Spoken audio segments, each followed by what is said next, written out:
Welcome back, guys. We've just been joined by Amatullah in the studio. Assalamu alaikum, guys. Wa alaikum assalam, Amma. So do you want to tell the listeners what we've got in stock for them? How Tasneem was saying, we've got a surprise for you today. Indeed we do, but we couldn't resist anymore, so we're going to tell you what our surprise is. Tasneem, do you want to bring it?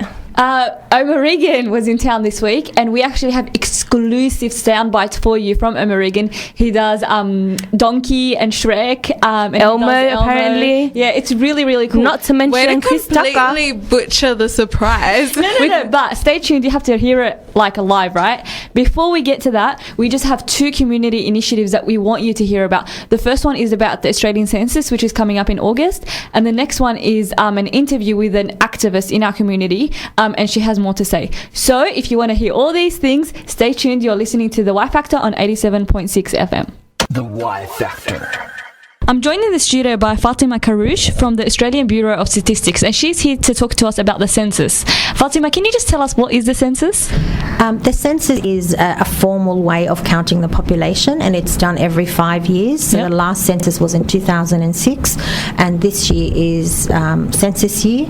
It'll be on the 9th of August. This year is a very special year because it marks 100 years of national census. Oh, wow. So the statistics you guys gather, what do you use it for exactly? The statistics is used for, the governments use it for planning. For example, they will know how many people live in certain local government areas, so they can allocate funding.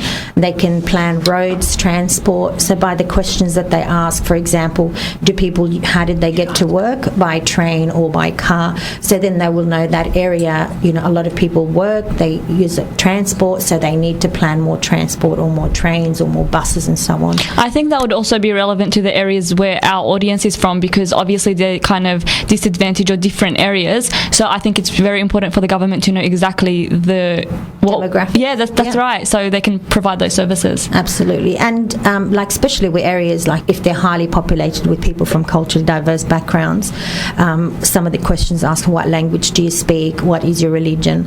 Again, these communities are entitled to special services, for example, like mosques or schools or even childcare, or there are, say, non-government organisations. They use the statistics to apply for funding so that they can have a worker that speaks that language to make sure that that community is being serviced. That's excellent, Fatima. I know you mentioned the issue of religion. I know some of the community members, especially the older generation, are kind of hesitant. They're like, oh, they're spying on us, blah, blah, blah. What do they actually do with this, and in terms of confidentiality and privacy? Okay, well, it is against the law to actually give any information related to a single specific person.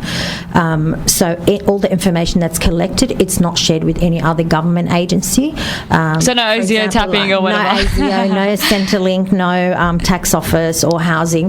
The actual information is accessible publicly, collectively. So for example, they can know how many children from that age live in this particular area. That's right. But they can't link it no to specifics. Not to a particular person. Beautiful. So that information is used for planning, and there is a law that even I as an employee or anyone employed is not allowed to give. Will be fined. We could be jailed for giving out information. Beautiful, Fatima.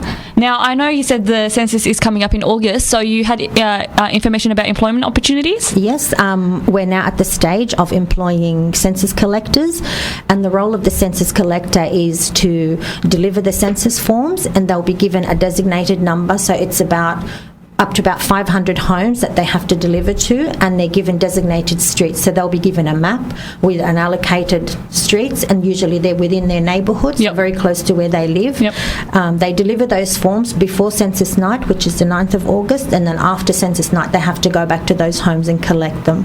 And this year we're really trying to promote the online census, so people can actually do it online. You don't have to fill it in, and the good thing about that is that you don't have to worry about the census collector coming back, especially being Ramadan. People might want to go out, so they don't want to be tied down to having someone come back, so that's a good way.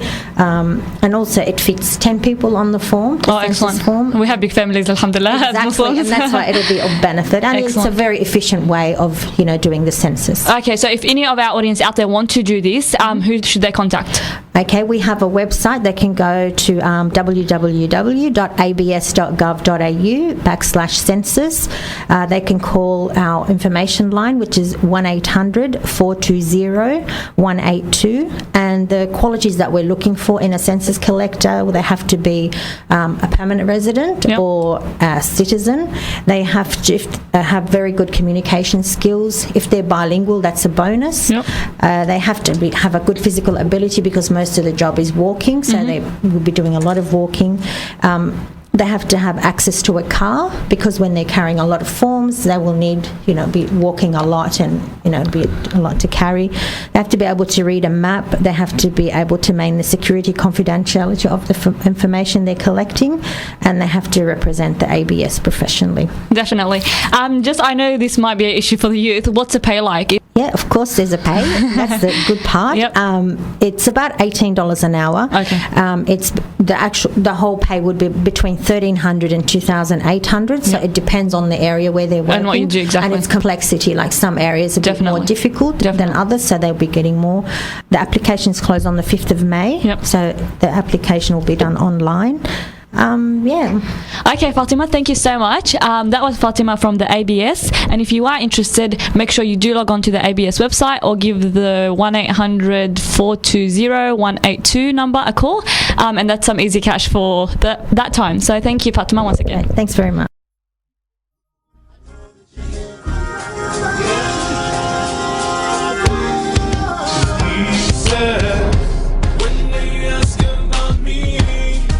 My servants, I am there. I've no doubts about me. And no, I hear your prayer. Take one step towards me, and I'll come running to you. Just have faith and believe. No one listen to you. Allahumma, the creator of the universe, making of this living earth greater than we comprehend. Allahumma, you're the king of all kings, created all things, and on you we all depend. Allahumma, please forgive me my sins, my heart to be cleansed, my soul purified. Ameen. Allahumma, please protect me from desires that lead to the fire. It's you who provide. Ameen. Allahumma, help the Muslims in the world, give them joy, give them love, every boy, every time. Ameen. Allahumma, now this prayer I made, just to you I pray, cause indeed you said, when they ask about me, my servants, I am there. I've no doubts about me. And no, I hear your prayer. Take one step towards me, and I'll come running to you. Just have faith and believe. No one listen to you. Allahumma, let my people understand me. Got my neighbors, co-workers, the human family. Ameen. Allahumma, help the people up in Palestine who be dying and oppressed all the time. Ameen. Allahumma, give the folks in my community unity and help our youth to succeed. Ameen. Allahumma, bless my mother and father, my sisters and brothers, my wife and my daughter. Ameen. Allahumma, bless this group, made it clean, help us stay on the path. Siratul Mustaqim. Ameen. Allahumma, now this prayer I made, just to you I pray, cause indeed you said, when they ask about me, my servants, I am. Today we have with us a special guest by the name of Sarah Soleh. Sarah Soleh is the New South Wales Sydney Ambassador for the Australian Youth Forum Steering Committee of 2011. Sarah, welcome to the program. Thank you for having me, Mohammed. Not a problem. So talk to us about your role on the Australian Youth Forum. Well, the Australian Youth Forum is basically a federal government initiative. The steering committee consists of 11 members.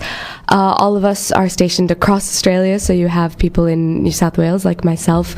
You have people in Canberra, Melbourne, etc. And what we're trying to do is basically make young people more aware of the fact that the Youth Forum exists as a tool for young people to get engaged and to directly, it is basically their direct link with the government. Fantastic. And when were you elected into the role? We basically started this, we all got elected this February, so the past one, couple of months ago, and we'll be taking the role up until the end of the year, hopefully. Alhamdulillah, mashallah. So, as on your role on the committee, do you have a title? Is there a specific title you're given? Or? Well, I'm basically the New South Wales Sydney Ambassador, so Okay. I'm pretty much responsible for the geographical area around here. It's a big responsibility. Indeed. But I mean, the key is to start small, really, Mohammed. I mean, although that is a pretty big title and a responsibility, we are trying, it's more quality as opposed to quantity. So I'm starting small. I'm trying to talk to all the people that we know, our networks, and try to get them on board and engaged, and through them, hopefully word of mouth, to be able to pass on what we're doing and how more people, young people, can get involved. Fantastic. And so you mentioned the fact that you are the direct link between your youth and the government, and you discuss certain topics every week. Is that right? Well, basically what we're trying to do is to put on board or put on the website, which is probably the foremost tool that we have to get people on board, and it's www.youth.gov.au/AYF. When people jump on there, they get to see the number of topics that we have that we're trying to sort of get feedback on.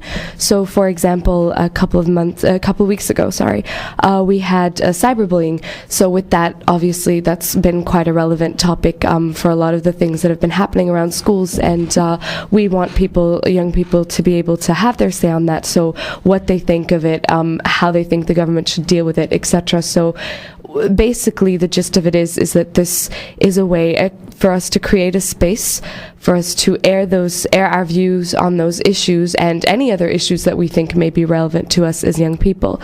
Right now we have the topic of marriage equality. Whether you agree or disagree with that, the topic's there. It's relevant. It's something that people at higher levels of government are discussing. So as stakeholders, as young people, we want to be able to have our say on that.